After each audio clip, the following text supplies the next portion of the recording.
Mancha de olho pardo, também chamada de cercosporiose ou também de olho de pomba, causada por Cercospora coffeicola, tá? Veja, no Brasil é um problema já conhecido desde o século XIX, final do século XIX, tá? E hoje ela é amplamente distribuída no mundo cafeicultor. Então, ela é um problema que a gente pode dizer que ataca principalmente lavouras e mudas com desequilíbrio nutricional. A aplicação de fungicidas sistêmicos por muitos anos também pode causar um desbalanço e aumentar a incidência dessa doença fúngica. Uma característica marcante é isso aqui, ó. Lavouras e mudas expostas ao sol da tarde. O que significa? Significa que aquele sol mais forte do período da tarde, ele agrava os sintomas da doença. Eu tenho uma severidade maior, eu tenho uma incidência maior da cercosporiose. Foi visto também que solos arenosos e deficiência hídrica muito severa também afetam, fazendo com que essa doença seja mais severa, tá? Os esporos, né, que aqui eu chamo de conídeos, né, para lembrar para quem se esqueceu, os esporos assexuais desse fungo, que estão presentes na lesão, né, eles se disseminam por vento e água. E no caso da cercospora, esse fungo, ele pode penetrar por abertura natural, mas também a penetração pode ocorrer diretamente pela cutícula, ou seja, ele não precisa de uma porta de entrada, como um ferimento ou um estômago aberto. Ele pode penetrar, ele consegue penetrar sem que haja qualquer dano ou abertura na folha, por exemplo, né, ou no fruto, e causar essa doença. Além daquelas condições que eu falei, que são agravantes para a doença, as condições ideais de desenvolvimento são alta umidade relativa e temperaturas entre 10 e 25 graus. O que é preconizado é que a incidência máxima, quando o cafeeiro vai chegar ali no período da colheita, é esperado que, para não ter um dano muito grande, que a incidência máxima da cercosporiose esteja ali naquela área em torno de 10%. Tá? O que eu não falei para vocês lá na ferrugem é que para ferrugem, por exemplo, já foi estipulado esse número mágico também, né? Então, o que se espera é que, com todas as medidas de controle, com todas as condições ideais favorecendo a ferrugem, é que no final, ali próximo à colheita, para você esperar assim o mínimo de um dano, de um prejuízo, a ferrugem deve estar numa incidência de 20%, tá? Aqui tá o sintoma, ó, de cercosporiose. Se vocês olharem aqui, essa folha, ó, tem 2 lesões, tá? Aparentemente lesões pequenas, mas muito assim, de um formato muito visível, um formato circular. A gente vê então manchas pardo claras ou marrons escuras com o centro acinzentadas, envolvidas por um anel amarelo. Então, ó, não dá para confundir entre um sintoma de cercospora e um sintoma de mancha aureolada, tá? Apesar que aqui a gente vê esse halo amarelo evidente, mas lembre-se, na mancha aureolada, as manchas são maiores, elas não são circulares, elas têm um formato irregular, e no caso também da mancha aureolada, o centro é todo marrom, tá? Aqui na mancha de olho pardo, ou mancha olho de pomba, o centro, veja, ele é acinzentado, tá? E se vocês conseguirem, estiverem com vocês uma lupa de bolso, vocês coloquem a lupa aqui e vocês vão ver as estruturas do patógeno aqui, que são as pontuações escuras nessa parte aqui mais acinzentada, tá? Então, se a gente olhar lá na mancha aureolada, ela é uma mancha causada por bactéria. Então, eu não vou encontrar essas pontuações pequenininhas ali no centro. Sintomas bastante importantes, pessoal, a gente pode encontrar não só restritos à folha, tá? É fato que, por exemplo, nessa folha aqui, apenas um sintoma aqui já poderia causar a queda dessa folha. É isso mesmo, tá? Ela é uma doença que apenas uma lesão pode causar essa queda dessa folha. Mas, se eu olhar aqui, essa daqui é um problema maior e com certeza vai acarretar a queda dessa folha, porque lesões próximas às nervuras, esta sim é fato, é nítido a questão da queda de folha por conta dessa lesão, tá bem em cima aqui da nervura, tá? Mas como eu estava falando, não é só aqui na folha, tá? Então, a gente vê sintoma de cercóspora nos frutos. E aí tá um problema grande também, tá? A gente vê principalmente naqueles frutos que estão mais maduros, né? Que estão mais próximos da maturação. Então, são manchas necróticas, deprimidas, ou seja, eu tô vendo essas lesões aqui de coloração mais escura, e quando eu passo a mão nelas, olha essa daqui, ó. Ela perdeu um pouquinho de foco, mas é uma lesão típica. Se eu passo a mão aqui, eu sinto deprimido, né? Eu sinto que a superfície, ela tem uma lombadinha para baixo, assim, tá? Uma coisa que eu quero chamar a atenção de vocês é que essas lesões, existem outras doenças na cultura do cafeeiro. Vou dar um exemplo, a mancha anular do cafeeiro. A mancha anular eu não falei aqui, mas vocês podem olhar no manual, ela é uma doença virótica e ela causa sintomas nos frutos, tá? Só que uma característica assim, importante para a gente diferenciar a cercóspora de outras doenças que podem, de certa maneira, incidir sobre os frutos, é isso aqui, ó. A gente vê, principalmente nesse daqui, ó, que as lesões, elas sempre são polares. O que significa? Se eu tenho um fruto aqui, sempre vai de um polo a outra. Então, eu não vou ter lesões em volta do fruto assim, tá? As lesões sempre vão ser de cima para baixo, tá? Nesse sentido, sempre. E uma coisa que chama muito a atenção dessas lesões, não sei se vocês se lembram, mas no primeiro slide, uma das coisas que eu falei que agravam os sintomas de cercosporiose são aquelas lavouras que são expostas ao sol da tarde. Então, insolação é uma questão que favorece a doença. E é interessante observar que quando a gente olha os frutos que estão com sintomas da doença nos ramos, a gente vê que é geralmente dessa maneira que acontece. A parte do fruto que ficou mais exposta ao sol, à radiação solar, é essa parte que ela mostra o sintoma. Então, se eu olhar esse fruto aqui, por exemplo, se eu olhar na parte de dentro dele ali, que não ficou exposta ao sol, eu não vou ter sintoma, do mesmo jeito que esse daqui, tá? Então, o sintoma, ele está mais restrito ao lado do fruto em que ficou exposto à radiação solar. E o problema grande disso daqui, lógico, né? Aqui eu vou ter um problema de maturação rápida. O que significa? Significa que esses frutos, eles vão cair antes da colheita, porque eles vão amadurecer muito rapidamente. E eu tenho problema também de grão xoxo, porque de repente a incidência da doença, a infecção pode acontecer um pouquinho mais tarde, e esses grãos, eles não conseguem, a gente fala granar, né? A gente não vê a granação. Significa que o lóculo ali de dentro do frutinho, ele não foi preenchido, né? Então, a gente tem um grão xoxo.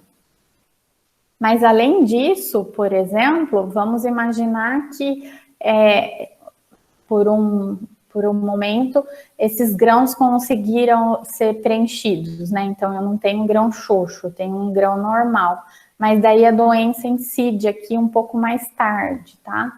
Além da queda antes da colheita, tem um outro problema sério que quando esse frutinho, esse grão aqui passa pelo processamento, fica muito difícil despolpar esse fruto.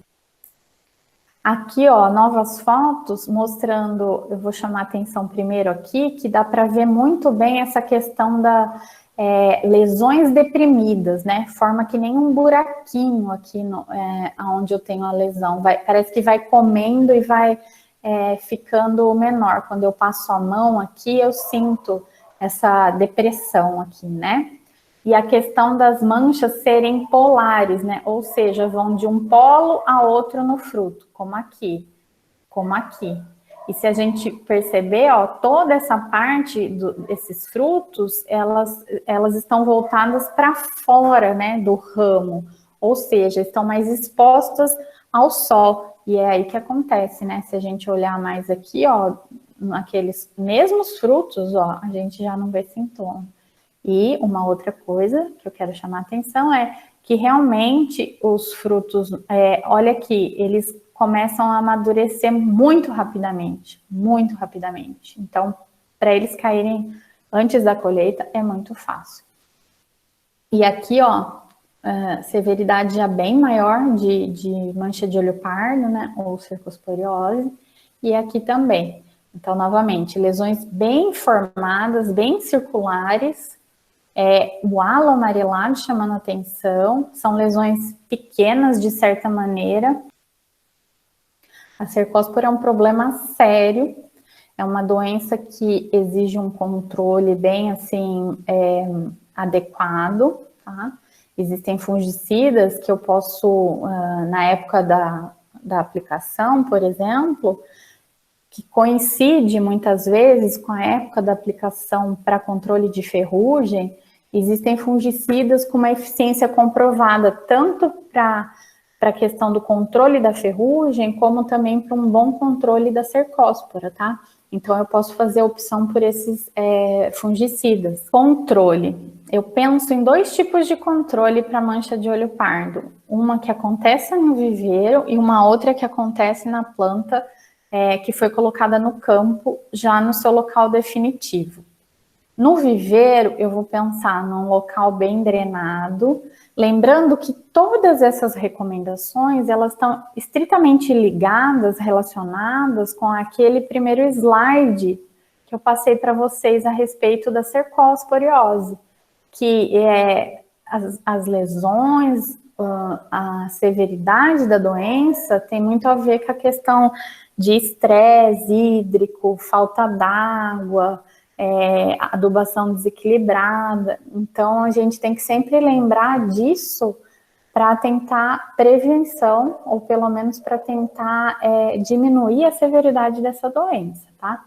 Então, local bem drenado, controlar a irrigação e principalmente aqui, né, que eu já mostrei para vocês, a questão da insolação dessas mudas, que vai acabar resultando numa severidade maior da doença. Em relação ao substrato, nutrição equilibrada e boas propriedades físicas. E um controle químico preventivo sempre é bem-vindo, antes de você transplantar essa muda para o campo. Falei para a muda, tudo que eu falei que é ruim e que acarreta numa maior severidade, eu vou pensar aqui também agora no campo. Então, evitar solos arenosos, ter um bom preparo desse solo, adubação equilibrada e, como eu adiantei para vocês, fazer o controle químico com fungicida.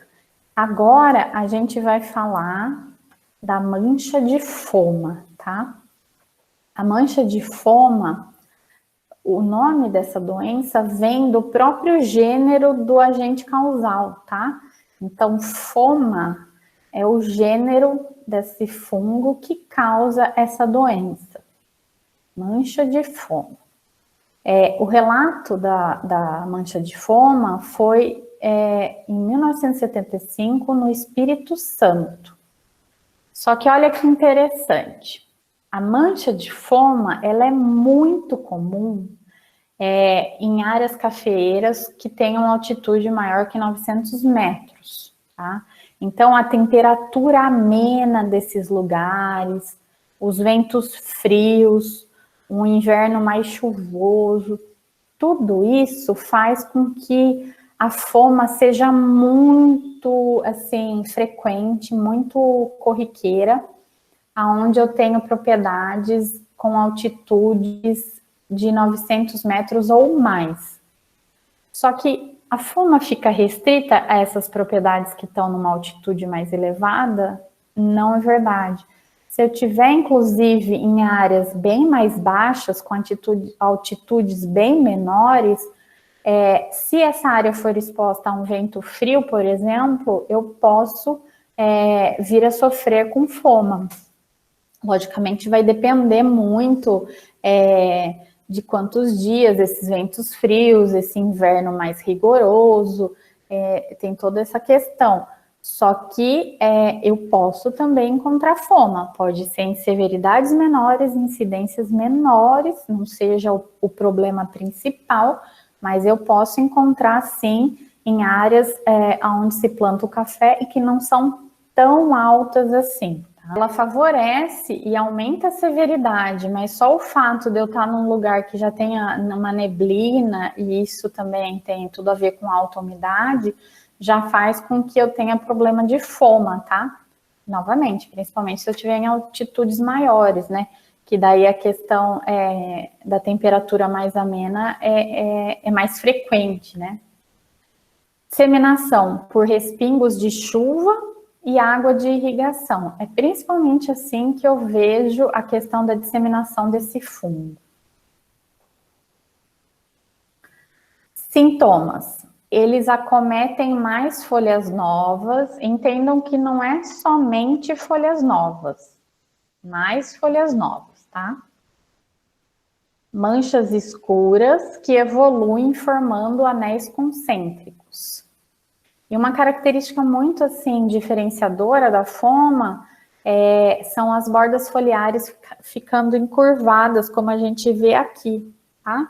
Então, se vocês olharem, é uma folha que é mais tenra, né? É uma folha que ainda não está, como eu posso dizer, tão coriácea, né? Tão desenvolvida. É uma folha que está no meio aí da sua vida, né? Não é tão jovem, mas também ainda não está tão velha.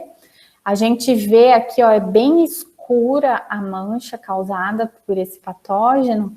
E se a gente olhar com um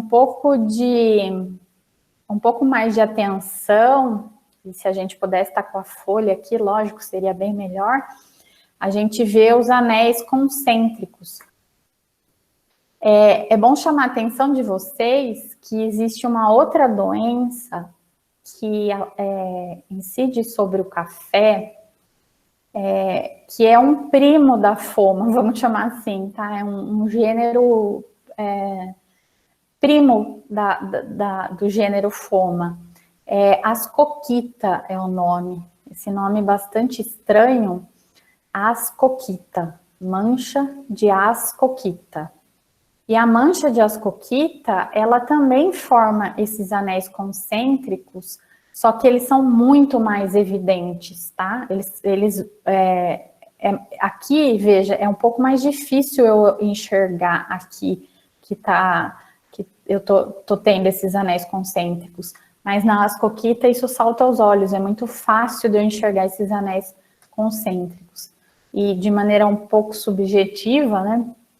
No caso da mancha de ascoquita, as lesões são um pouco mais claras, não são tão escuras assim.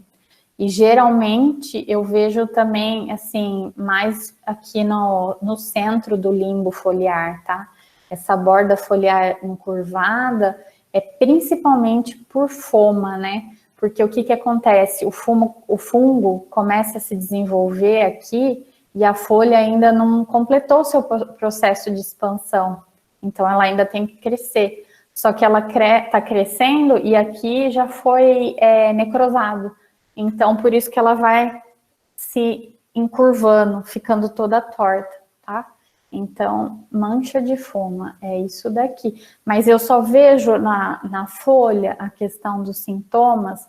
Não, eu tenho um sintoma muito grave nos chumbinhos, né? Nos grãos do café, ainda antes deles estarem totalmente preenchidos, totalmente já granados, né? Aqui, os frutos, olha isso daqui, ó. Possivelmente infectou ali a flor e não deixou nem desenvolver os frutos. Ou aqui, ó, tá vendo? Já infectou um pouquinho depois, quando os frutos estavam no início, que a gente fala chumbinho, né? No início do desenvolvimento aqui, ó. Isso daqui é um sintoma típico de foma, um sintoma necrótico. Alguém lembra o nome? Ele é muito comum em frutos, por exemplo, em árvores frutíferas. Alguém lembra o nome desse sintoma? Que o fruto ele fica escurecido, perde toda a água, fica bem seco. Perfeito, mumificação. Então eu vejo intensa queda de folhas e frutos, queima de botões e flores, como eu mostrei agora, né? Eles ficam mumificados. E seca das extremidades dos ramos, né? Então, a foma em locais que ela é problemática, ela causa danos, assim, relativamente importantes, tá? Controle. Evitar áreas sujeitas a ventos fortes e frios, né? Se possível, aonde você tiver, colocar quebra-vento. Adubação equilibrada. Em relação aos viveiros, locais bem drenados e protegidos de ventos frios e irrigação controlada, né? Evitar o excesso de umidade. No caso aqui, das plantas no campo, controle químico nos períodos mais favoráveis à doença. Risoctoniose. A última doença que eu vou falar na aula de hoje, se eu não estou enganada. A risoctoniose, como o próprio nome diz, ela é causada por um fungo que vocês já estão acostumados a ouvirem falar dele, que é a Rhizoctonia solani. Então, a risoctoniose eu também posso chamar de tombamento, podridão do colo ou mal do colo. E em algumas regiões, em alguns locais, essa doença tem o nome comum de perna preta, tá? Então, mais do que o próprio nome risoctoniose, que só diz respeito ao fungo, ao agente causal, todos esses outros nomes comuns aqui já remetem a gente ao principal sintoma da doença, tá? Então, a gente já tem ideia do que o fungo causa, né, nas plantas de café, tá? Então, quando eu falo de risoctoniose, veja, o que eu quero que fique claro para vocês. Eu estou falando de um problema que pode acontecer em viveiro, tá? É muito comum, tem que se tomar um cuidado gigante, mas que quando a planta é transplantada para o local definitivo, se ela foi acometida de risoctônia no viveiro, ou se ela saiu desse viveiro totalmente sadia e foi plantada num local que tenha esse fungo, eu estou falando de uma doença que pode aparecer até um ano depois do transplante dessa planta no campo. E quais são as condições? Se pensar nos viveiros, excesso de umidade e sombra, tá? Uma temperatura que vai de 18 a 28 graus e acontecem reboleiras ali no viveiro, tá? Então, geralmente porque se eu tenho ali num substrato, quando eu vou irrigar aquele substrato, o respingo dele pode cair na planta do lado, então eu tenho ali nas plantas ao redor, não em uma planta, mas em reboleira, tá? Não tenho ao acaso nas plantas do viveiro, reboleira. A disseminação é por solo contaminado ou pela irrigação por aspersão.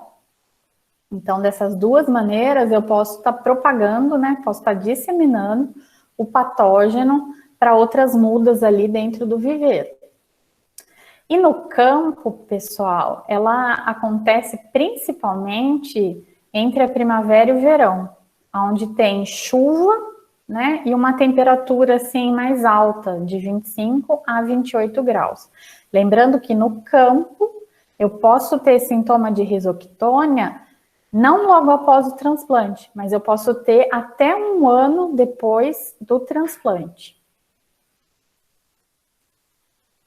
Sintoma. Voltando ali um pouquinho, veja, um dos nomes, tombamento, né? Tombamento a gente entende também por dumping off, né? É um nome bastante comum de tombamento. E a gente sabe que quando a gente está falando de tombamento, a gente está falando de plântula, plantinha, plântula, né? A gente não está falando de planta adulta.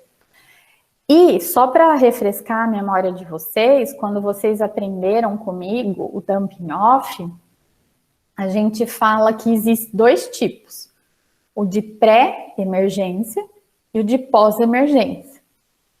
O de pré-emergência, ele já ataca a planta e não deixa ela nem emergir do solo, né?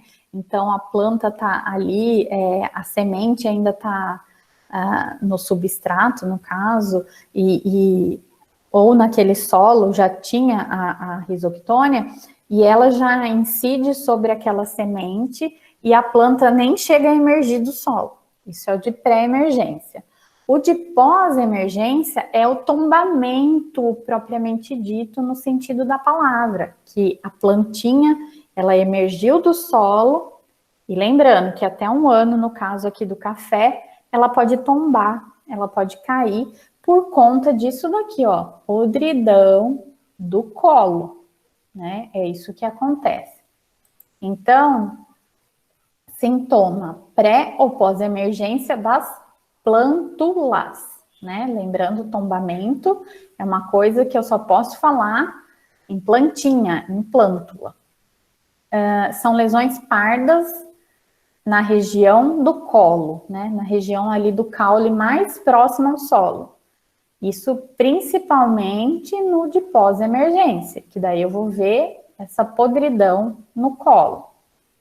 O que acontece, pessoal? A risoctônia, ela vai atacar ali a haste, o caule do cafeeiro, e vai necrosar essa haste, porque ela vai começar a, entre aspas, se alimentar, comer ali de toda a estrutura ali do caule da planta. Isso daí vai causar um estrangulamento desse colo, e eu vou ver um sintoma reflexo. Lá em cima, eu vou ver a murcha das folhas dessa plântula. Tá? Então, significa o quê? Que o patógeno está ali na região do colo. O sintoma primário é a podridão do colo, lá embaixo. Só que o sintoma reflexo eu vejo na parte foliar, que é a murcha, né? E de tanto estrangular e de tanto se alimentar ali daquela parte do colo, chega um momento que a plântula não se sustenta mais. E eu tenho o dumping off, o tombamento e a morte dessas plântulas. Então, se eu estou no viveiro, eu posso ver falhas. E se eu estou no campo, eu começo a ver plântula, né, de até um ano, caída próximo ali da onde foi plantada, né? Então, eu vejo falhas também nas linhas de plantio, tá? Olha isso daqui, ó, a plântula caída. Essa aqui, ela ainda não caiu, pelo visto, porque tá fazendo uma sombra aqui, mas de qualquer maneira, a gente consegue comparar o desenvolvimento dela com as plântulas do lado, né? Ela tá muito menor. Significa que logo ela também vai cair, porque já está começando a interferir no processo aí de translocação de água e tudo mais, tá? No café existe um problema que a gente chama de peão torto. Não sei se vocês já ouviram falar, mas quando a gente transplanta o cafeiro para a área que ele já vai ficar definitivo, então eu tenho uma mudinha que veio ali no saquinho, então eu vou ter que tirar ela do saquinho e vou ter que plantar ela no local adequado. Às vezes, a pessoa que está fazendo o transplante, ou porque não sabe, ou na maioria das vezes porque faz bem rápido, né? Imagina você tendo que plantar uma área ali, renovar uma área. A parte da raiz, né? Então tem a raiz principal aqui e tem as outras raízes do cafeiro. Essa raiz principal, ela não pode ficar curvada, ela não pode ficar torta, né? Ela tem que se manter assim, tá? Porque se eu faço com a raiz assim, o café não vai viver por muito tempo, tá? Então, eu plantar com a raiz assim, eu chamo de peão torto. E o peão torto pode causar isso daqui, inclusive o tombamento e a morte da plântula, tá? Então, não é porque eu tô vendo falha, assim, planta caída no local definitivo que eu tô falando de risoctoniose, que eu tô falando de dumping off, tá? Então, a questão do sintoma, então, o sintoma reflexo, tanto do tombamento pela risoctônia, quanto do peão torto, é a murcha e é o tombamento, né? Só que quando eu vou fazer a diagnose para saber se eu estou tratando ou do peão torto ou do tombamento por risoctônia, eu tenho que ir lá nessa região aqui bem próxima ao solo, essa região do caule que eu chamo de colo, e ver se essa área está necrosada. Eu falei para vocês que o problema da risoctônia, ela é em reboleira, né? Mas no campo pode ser ao acaso, né? Por quê?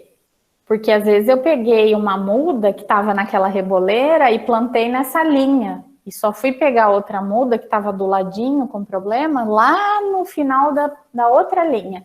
Então, no campo, não necessariamente no início, né? No início que eu começo a ver as plantas a tombar, pode ser ao acaso, tá? Então, não necessariamente o início seja em reboleira.